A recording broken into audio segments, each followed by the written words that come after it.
दोस्तों, स्वागत है आप सभी का हमारे यूट्यूब चैनल जिसका नाम है master current affair and GK. तो आज है 29 जुलाई और 29 जुलाई से 2023 से जितने भी इम्पोर्टेंट और सिलेक्टेड क्वेश्चन होंगे आज हम वो डिस्कस करेंगे। और वीडियो चालू करने से पहले मैं आपको बता देना चाहता हूँ कि इस वीडियो की जो पीडीएफ है वो आपको डिस्क्रिप्शन बॉक्स में मिल जाएगी। और डिस्क्रिप्शन बॉक्स में हमारे टेलीग्राम चैनल की लिंक भी आपको मिल जाएगी। उसे क्लिक करके आप हमारे टेलीग्राम चैनल को ज्वाइन कर सकते हो। और अगर आप हमारे चैनल पर नए हो तो हमारे चैनल को सब्सक्राइब करिए और साथ ही साथ में बेल आइकन के बटन को जरूर दबाएं ताकि आपको रेगुलरली हमारी वीडियो जो है वो मिलती रहे। और वीडियो को जो है वो पूरा जरूर देखिएगा क्योंकि लास्ट में मैं आपको एक क्वेश्चन पूछूंगा, उसका आंसर जो है वो आपको देना है। तो चलिए शुरू करते हैं दिन की शुरुआत मास्टर करंट अफेयर के साथ। तो आज का पहला सवाल है, हाल ही में एशियाई सर्फिंग चैंपियनशिप का आयोजन कहाँ किया गया है? तो हाल ही में एशियाई सर्फिंग चैंपियन का आयोजन जो है वो मालदीव में किया गया है। तो ऑप्शन नंबर सी इसका सही जवाब हो जाएगा। चलिए बढ़ते हैं नेक्स्ट क्वेश्चन की तरफ। नेक्स्ट क्वेश्चन है हमारा क्वेश्चन नंबर 2। जीवन किरण योजना किसके द्वारा शुरू की गई एक बीमा योजना है? तो जीवन किरण योजना जो है वो LIC द्वारा शुरू की गई एक बीमा योजना है। तो किसके द्वारा शुरू की गई है? तो LIC द्वारा शुरू की गई है। तो क्वेश्चन के रिलेटेड कुछ इंपॉर्टेंट फैक्ट्स जो है वो हम डिस्कस करते हैं। LIC द्वारा शुरू की गई जीवन किरण योजना किस आयु के लिए उपलब्ध है? अतः ये तो पता चल गया हमको कि जीवन किरण योजना है वो LIC ने निकाली। तो किस आयु के वर्ग के लिए वह उपलब्ध है? तो 18 से 65 साल की आयु के लिए, मतलब 18 से 65 ईयर की आयु के लिए वह जो है वह उपलब्ध है। LIC द्वारा शुरू की गई जीवन किरण योजना की न्यूनतम बीमा राशि कितने लाख रुपए तक है? तो उसकी न्यूनतम जो राशि है वो 15 लाख रुपीज तक है। बढ़ते हैं नेक्स्ट क्वेश्चन की तरफ। तो हमारा नेक्स्ट क्वेश्चन है क्वेश्चन नंबर 3। विश्व का सबसे बड़ा संग्रहालय युगे युगीन भारत कहाँ बनेगा? तो विश्व का सबसे बड़ा संग्रहालय कहाँ बनने वाला है? तो हाल ही में विश्व का सबसे बड़ा संग्रहालय, हाँ, नई दिल्ली में बनने वाला है। तो इसका ऑप्शन नंबर सी जो है वो करेक्ट हो जाएगा। इंपॉर्टेंट पॉइंट्स देखते हैं। नई दिल्ली में बन रहा यह संग्रहालय कितने वर्षों का इतिहास बताया जाता है? तो यह जो है वो 500 वर्षों का इतिहास जो है ये बताया जाता है। नई दिल्ली में बनाने वाले विश्व के सबसे बड़े संग्रहालय का दायरा क्या होगा? तो उसका दायरा जो होगा 1.12 लाख वर्ग किलोमीटर, यह जो होगा वो उसका दायरा होगा। तो बढ़ते हैं नेक्स्ट क्वेश्चन की तरफ। तो नेक्स्ट क्वेश्चन है हमारा क्वेश्चन नंबर 4। देश की किस राज्य सरकार ने उद्योग रत्न पुरस्कार देने का निर्णय किया है? तो महाराष्ट्र में हाल ही में महाराष्ट्र राज्य सरकार ने उद्योग रत्न पुरस्कार देने का निर्णय ले लिया है। चलो कुछ इंपॉर्टेंट पॉइंट हम इस क्वेश्चन के बारे में डिस्कस करते हैं कि महाराष्ट्र सरकार द्वारा पहले महाराष्ट्र उद्योग रत्न पुरस्कार की घोषणा की गई है। वह किसने की गई है? तो रतन टाटा ने जो है वह की गई है। केंद्रीय गृह मंत्रालय के अनुसार लापता महिलाओं की संख्या सबसे अधिक किस राज्य में है? तो यह भी महाराष्ट्र में है। सबसे अधिक लापता महिलाओं की संख्या महाराष्ट्र में है। महाराष्ट्र राज्य की कुल कितनी महिलाएं गायब हुई है? तो 56,498 इतनी महिलाएं जो है वो महाराष्ट्र में गायब हुई है। और 2021 में देश की कितनी महिलाएं लापता हुई थी? तो 3,75,058 इतनी महिला जो है वो लापता हुई थी। यह महाराष्ट्र के बारे में इम्पोर्टेंट करंट अफेयर है जो आपको भी याद रखना है। हाँ, अब तो चलिए कुछ इम्पोर्टेंट पॉइंट्स हम महाराष्ट्र के रिलेटेड देख लेते हैं। तो महाराष्ट्र की राजधानी होती है मुंबई। महाराष्ट्र के मुख्यमंत्री एकनाथ राव शिंदे हैं और राज्यपाल है श्री रमेश बैस। महाराष्ट्र का गठन 1 मई 1960 को हुआ था। और महाराष्ट्र की आधिकारिक भाषा जो है वो मराठी है। क्षेत्रफल के हिसाब से महाभारत जो है, भारत में महाराष्ट्र कितवें नंबर पर आता है? तीसरे नंबर पर आता है। महाराष्ट्र का राज्य पशु जो है वो विशाल गिलहरी है। राज्य वृक्ष आम का पेड़ है और राज्य फूल जारुल का फूल है। और ये महाराष्ट्र का मैप आप देख सकते हैं। यह जो है वो अरबी समुद्र के का सुबह पास में आता है। तो दोस्तों अगर आपको हमारी वीडियो जो है वो अच्छी लग रही है तो लाइक कीजिएगा और कमेंट भी कीजिएगा। और अपने दोस्तों के साथ में शेयर भी कीजिएगा। बढ़ते हैं नेक्स्ट क्वेश्चन की तरफ। तो नेक्स्ट क्वेश्चन है हमारा, हाल ही में वायु सेना दिवस परेड और फ्लाइट पोस्ट कहाँ आयोजित किया जाएगा? तो वायु सेना परेड दिवस और फ्लाइट पोस्ट कहाँ आयोजित करने वाले हैं? तो ऑप्शन नंबर बी प्रयागराज, ये इसका आंसर हो जाएगा। तो प्रयागराज में वायु सेना दिवस परेड और फ्लाइट पोस्ट जो है वो आयोजित किया जाने वाला है। तो क्वेश्चन बढ़ते हैं नेक्स्ट क्वेश्चन की तरफ। तो नेक्स्ट क्वेश्चन है हमारा क्वेश्चन नंबर 6, किस बैंक और भारत ने बिहार के लिए 295 मिलियन अमेरिकन डॉलर के साथ में ऋण का समझौता जो है वो हस्ताक्षर किया है? तो वह कौन सी बैंक है? तो एडीबी बैंक है, जिन्होंने हाल ही में भारत एडीबी बैंक और भारत ने बिहार के 295 मिलियन अमेरिकन डॉलर पर हस्ताक्षरण किया है।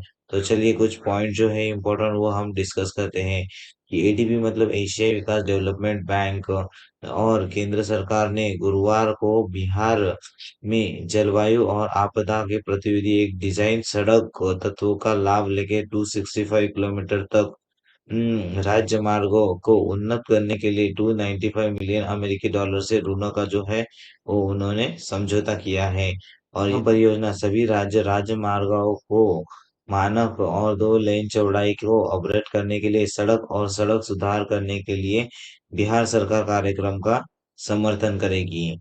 तो ये रहा इस क्वेश्चन का एक्सप्लेनेशन। तो बढ़ते हैं नेक्स्ट क्वेश्चन की तरफ। नेक्स्ट क्वेश्चन है हमारा क्वेश्चन, तो क्वेश्चन नंबर 7 है हमारा, 2022 और 23 में चीन के साथ व्यापार का घाटा कितना हो गया है? तो कितने लाख करोड़ का चीन का घाटा हो गया है? तो 6.68 लाख करोड़ का उनका घाटा हो गया। तो ऑप्शन नंबर सी इसका सही जवाब हो जाएगा। केंद्र सरकार द्वारा लोकसभा में दिए गए आंकड़ों के मुताबिक 2021 और 2022 में चीन के साथ व्यापार का घाटा कितना हुआ है? तो ये देखो 5.46 लाख कोटि, इतना घाटा जो है वो 2021 और 2022 में हुआ था। और हाल ही में जो 2022 और 2023 में कितना करोड़ का घाटा हुआ है? तो 6.68 करोड़ का घाटा जो है वो हुआ है। बढ़ते हैं नेक्स्ट क्वेश्चन की तरफ। गुजरात में पहले अंतर्राष्ट्रीय हरित हवाई अड्डे का उद्घाटन जो है वो कहाँ गया किया गया है? तो गुजरात का जो पहला अंतर्राष्ट्रीय हवाई अड्डा है उसका उद्घाटन जो है वो राजकोट में किया गया है। तो ऑप्शन नंबर सी इसका सही जवाब हो जाएगा। चलिए इस क्वेश्चन के रिलेटेड कुछ इंपॉर्टेंट पॉइंट जो है वो हम देखते हैं कि गुजरात में पहले हरित हवाई अड्डे का उद्घाटन जो है वो किसने किया था? वो नरेंद्र मोदी जी ने किया था। और ये कहाँ पे किया था? तो राजकोट में किया था। प्रधानमंत्री नरेंद्र मोदी ने राजस्थान में सीकर से कितने लाख पीएम किसान समृद्धि का उद्घाटन किया है? तो कितने लाख किया है? तो 1.25, ये आपको याद रखना है। बढ़ते हैं नेक्स्ट क्वेश्चन की तरफ। तो क्वेश्चन नंबर 9 हमारा अगला सवाल। तो हमारा नेक्स्ट क्वेश्चन है, एसबीआई रिपोर्ट के अनुसार 2027 तक वैश्विक सकल घरेलू उत्पादन में भारत की हिस्सेदारी जो है वो कितनी होगी? तो 2027 तक भारत की हिस्सेदारी जो होगी वो सिर्फ 4% होगी। तो ऑप्शन नंबर सी इसका राइट आंसर हो जाएगा। तो वैश्विक सकल घरेलू उत्पादन में भारत की हिस्सेदारी कितनी होगी? 4% होगी। तो कुछ इंपॉर्टेंट पॉइंट्स हम इस क्वेश्चन के रिगार्डिंग डिस्कस करते हैं। तो एसबीआई की रिपोर्ट के अनुसार 2047 तक भारत की अर्थव्यवस्था लगभग 100 मिलियन डॉलर होने का जो है वो अनुमान लगा है। किस तक अनुमान लगा है? तो एसबीआई ने 20। और एसबीआई रिपोर्ट के अनुसार महाराष्ट्र और उत्तर प्रदेश राज्य की अर्थव्यवस्था 2027 तक कितने अरब तक पहुंचने का आंकड़ा जो है वो पार कर सकती है? तो वह 500 अरब पहुंचने का आंकड़ा जो है वो पार कर सकते हैं। चलिए बढ़ते हैं नेक्स्ट क्वेश्चन की तरफ। तो हमारा नेक्स्ट क्वेश्चन है क्वेश्चन नंबर 10, हाल ही में किसे आईसीएआई दक्षिणी परिषद को अपना सबसे कम उम्र का अध्यक्ष मिला है? तो किसे मिला है? तो आईसीएआई को दक्षिणी परिषद में, तो वह कौन है? कौन है? तो वो दिव्या अभिषेक, जिसका नाम है option number A is the correct answer होगा, हो जाएगा इसका। तो ये है दिव्या अभिषेक, जिनका हाल ही में आईसीएआई में दक्षिणी परिषद में सबसे कम उम्र वाली है ये, और इनका जो है वो हाल ही में सिलेक्शन हुआ है। तो इस क्वेश्चन के रिगार्डिंग जो इम्पोर्टेंट क्वेश्चन पॉइंट्स है वो देखते हैं। भारतीय लागत लेखाकार संस्थान आईसीएआई की दक्षिणी भारत क्षेत्रीय परिषद ने अपनी 21वीं बैठक में चेन्नई की स्थित दिव्या अभिषेक को 2023 और 2024 में लक्ष्य अध्यक्ष चुना है। 2000 कितने के लिए, 2023 और 24 में उन्होंने उसका अध्यक्ष जो है वो चुन लिया गया है। सुश्री दिव्या जो है वो आईसीएआई की दक्षिणी भारतीय क्षेत्र में इतिहास में सबसे कम उम्र की जो है वो अध्यक्ष बन गई है। तो आपको याद रखना है कि ये जो दिव्या अभिषेक है यह अभी आईसीआई की दक्षिणी परिषद में सबसे कम उम्र वाली महिला बनी है। और यह किसकी है, तो यह चेन्नई की है, और 21वीं बैठक में उसका सिलेक्शन कर दिया गया है, और यह सबसे कम उम्र की अध्यक्ष है। तो बढ़ते हैं नेक्स्ट क्वेश्चन की तरफ। तो नेक्स्ट क्वेश्चन है हमारा क्वेश्चन नंबर 11। तो हाल ही में 28 जुलाई को किस दिवस के रूप में मनाया गया? तो 28 जुलाई को विश्व हेपेटाइटिस दिवस के रूप में जो है वो हाल ही में मनाया गया। तो ऑप्शन नंबर 20 का सही आंसर हो जाएगा। तो चलिए कुछ इंपॉर्टेंट पॉइंट देखते हैं हम डेज के माध्यम से। तो 22 जुलाई को कौन सा दिवस मनाया था? तो विश्व मस्तिष्क दिवस मनाया जाता है। 23 जुलाई को कौन सा दिवस मनाया जाता है? राष्ट्रीय प्रसारण दिवस मनाया जाता है। 24 जुलाई को कौन सा दिवस मनाया जाता है? सीबीडीटी यानी केंद्रीय प्रत्यक्ष कर बोर्ड दिवस मनाया जाता है। 25 जुलाई को कौन सा विश्व डूब रोकथाम दिवस और वर्ल्ड ड्रोपिंग प्रिवेंशन डे मनाया जाता है। 26 जुलाई को मैग्रेव परिस्थिति तंत्र के संरक्षण के लिए अंतर्राष्ट्रीय दिवस मनाया जाता है। और 28 जुलाई को विश्व हेपेटाइटिस दिवस भी मनाया जाता है, और विश्व प्रकृति संरक्षण दिवस भी मनाया जाता है। तो ये दो दिवस जो है वो 28 जुलाई को मनाया जाता है, ये आपको याद रखना है। बढ़ते हैं नेक्स्ट क्वेश्चन की तरफ। तो नेक्स्ट क्वेश्चन है हमारा क्वेश्चन नंबर 12। ऑस्ट्रेलियाई तमिल वकील शंकरी चंद्रन ने कौन सा पुरस्कार अभी जीता है? तो इन्होंने साहित्य के क्षेत्र में जो है वो पुरस्कार जो है वो जीता है। इसके रिगार्डिंग कुछ इंपॉर्टेंट पॉइंट्स देखते हैं। ऑस्ट्रेलियाई तमिल वकील शंकरी चंद्रन ने अपने उपन्यास चाय टाइम्स इट सिनेमा गार्डन्स इसके लिए $60,000 का प्रतिष्ठित माइकल फ्रैंकलिन साहित्य का पुरस्कार जो है वो इन्होंने जीता है। तो ये जो है शंकरी चंद्रन, ये आपको फोटो देख सकते हैं, इन्होंने ही हाल ही में यह साहित्य के क्षेत्र में पुरस्कार जो है वो जीता है। पुरस्कार की घोषणा कहाँ हुई थी? तो सिडनी के ओलो ओवोलो ओवोलो होटल में एक समारोह में की गई थी। तो सिडनी के ओवलो होटल में इसके जो है वो घोषणा की गई थी। वह उपनगरी कैनबरा में पली बड़ी, खुद से लगातार बातचीत करती रहती थी कि वह कहाँ फिर बैठती है और कितने शर्तों की तरह से वह स्वीकृति दी गई है। तो आपको याद रखना है ऑस्ट्रेलियाई तमिल वकील जो है शंकरी चंद्र, इन्होंने हाल ही में साहित्य का पुरस्कार जो है वो जीता है। ये फोटो में आप उसकी इमेज जो है वो देख सकते हो। तो चलिए बढ़ते हैं नेक्स्ट क्वेश्चन की तरफ। हमारा नेक्स्ट क्वेश्चन है क्वेश्चन नंबर 13। हाल ही में जारी किए QS best student series 2024 ranking में कौन शीर्ष स्थान पर रहा है? तो लंदन इसका सही जवाब हो जाएगा, ऑप्शन नंबर बी। तो हाल ही में जो है क्यूएस बेस्ट स्टूडेंट सीरीज 2024 में लंदन जो है वो सबसे शीर्ष स्थान पर है। तो नेक्स्ट क्वेश्चन है हमारा क्वेश्चन नंबर 14। किस सरकार ने सौनी योजना जो पूरी की है वो 98,000 लोगों को फायदा होगा? इससे कितने हजार लोगों को फायदा होगा? 98,000। Question number 14। किस सरकार ने सौनी योजना पूरी की? 98,000 लोगों को इसका क्या होगा? फायदा होगा। तो किस सरकार ने की? तो इसका राइट ऑप्शन है ऑप्शन नंबर बी, गुजरात सरकार ने की है यह सौनी योजना पूरी, जिसके 98,000 सरकार ने सौनी योजना के तरफ सौराष्ट्र नर्मदा आवरण सिंचाई की योजना की तरह लिंक 3 के पैकेज 8 और पैकेज 9 का निर्माण भी पूरा करा गया है। चलो बढ़ते हैं नेक्स्ट क्वेश्चन की तरफ, और हमारा लास्ट क्वेश्चन है इस पीडीएफ का क्वेश्चन नंबर 15।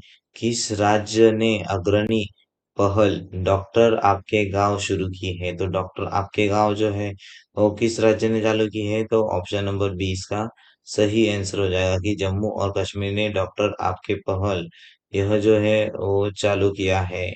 तो इस क्वेश्चन के इम्पोर्टेंट पॉइंट्स देखते हैं कि जम्मू और कश्मीर में लोगों को उनके दरवाजे पर गुणवत्तापूर्ण चिकित्सा देखभाल सेवाएं प्रदान करने के उद्देश्य से यह जो योजना चालू की गई है, जिला स्वास्थ्य सोसाइटी डेटा अग्रणी पहल जो है वो चालू की है। कौन सी पहल है वो? डॉक्टर आपके गांव यह पहल। तो याद रखना है किसने चालू की है, तो जम्मू कश्मीर राज्य ने चालू की है। और विशेषज्ञों के द्वारा परामर्श चिकित्सा का लाभ उठाने के लिए शिविर में 300 से अधिक मरीज जो है वो आए थे, और उनकी जांच जो है वो फ्री और मुफ्त दवाएं देकर की गई थी। तो ये थी आज की हमारी करंट अफेयर की वीडियो। तो आपको अब हमारी करंट अफेयर की वीडियो कैसी लगी है, आप हमें कमेंट बॉक्स में बता दीजिएगा। तो ये थी आज की हमारी करंट अफेयर की वीडियो। आपको हमारी वीडियो कैसी लगी, हमको कमेंट बॉक्स में ज़रूर बताइएगा। और अगर आपको हमारा चैनल पर नए हो, तो आप हमारे चैनल को लाइक, शेयर और सब्सक्राइब ज़रूर कीजिएगा। तो हमारा कल का सवाल जो पूछा गया था, हाल ही में आर के सिंह ने कहा 14वीं स्वच्छ ऊर्जा मंत्री स्तरीय बैठक की अध्यक्षता की है। तो कल का सवाल क्या था? हाल ही में आर के सिंह ने कहा 14वीं स्वच्छ हाल ही में आर के सिंह ने कहा 14वीं स्वच्छ ऊर्जा मंत्री स्तरीय बैठक की अध्यक्षता की है। तो कहाँ की है? तो ऑप्शन नंबर बी इसका सही आंसर हो जाएगा, गोवा में की है। और आपके लिए आज का सवाल है, अ, हाल ही में वायु सेना दिवस परेड और फ्लाइट कहाँ आयोजित किया गया है? तो इसका आंसर जो है वो आपको कमेंट बॉक्स में देना है। और अगर हम आप जो है हमारे चैनल पर नए हो, तो हमारे चैनल को सब्सक्राइब कर दीजिए और बेल आइकन के बटन को जरूर दबाएं, ताकि आपको जो है वो हमारी वीडियो रेगुलरली मिलती रहे। और साथ ही साथ में मैंने आपको मास्टर टारगेट जो है वो डेली कंप्लीट करने को बोला है। तो आप जो है फर्स्ट वीडियो देखिएगा, बाद में जो है वो पीडीएफ रीड करिएगा, और सोने से पहले एक बार वीडियो की पीडीएफ जो है वो रीड करके आपको सोना है। इस तरह डेली आपको ये टारगेट बॉक्स जो है वो फिल करते जाना है। तो इससे क्या होगा? इससे ये होगा कि आपका कॉन्फिडेंस बढ़ेगा, और जो आपकी सवालों की लिस्ट जो है वो बढ़ती रहेगी, और करंट अफेयर का डर जो है वो आपके दिल और दिमाग से निकल जाएगा। और एग्जाम में जो है वो आपका करंट अफेयर में से एक भी सवाल नहीं छूटेगा। तो आप अगर हमारे टेलीग्राम चैनल को फॉलो करना चाहते हो, तो टेलीग्राम चैनल का लिंक और टेलीग्राम ग्रुप की लिंक भी मैंने दे दी है। अगर आप फेसबुक पेज को ज्वाइन करना चाहते हो, तो फेसबुक पेज की लिंक भी मैंने डिस्क्रिप्शन बॉक्स में दे दी है। आप हमारे फेसबुक पेज भी ज्वाइन कर सकते हो। और अगर प्रोफेशनली मुझे फॉलो करना है, तो आप मेरी इंस्टा आईडी और लिंक्डइन आईडी को भी ज्वाइन कर सकते हो। तो ये थी आज की हमारी वीडियो मास्टर। तो ये थी हमारी वीडियो। आपको हमारी वीडियो कैसी लगी, कमेंट बॉक्स में ज़रूर बताएं। और हमारे जो चैनल के लिंक्स है उसको भी ज्वाइन करके हमको सहयोग करें। और आप जो है आपके दोस्तों के साथ भी हमारी जो वीडियो की लिंक है वो शेयर कीजिएगा। Thank you, thanks for watching, thank you so much.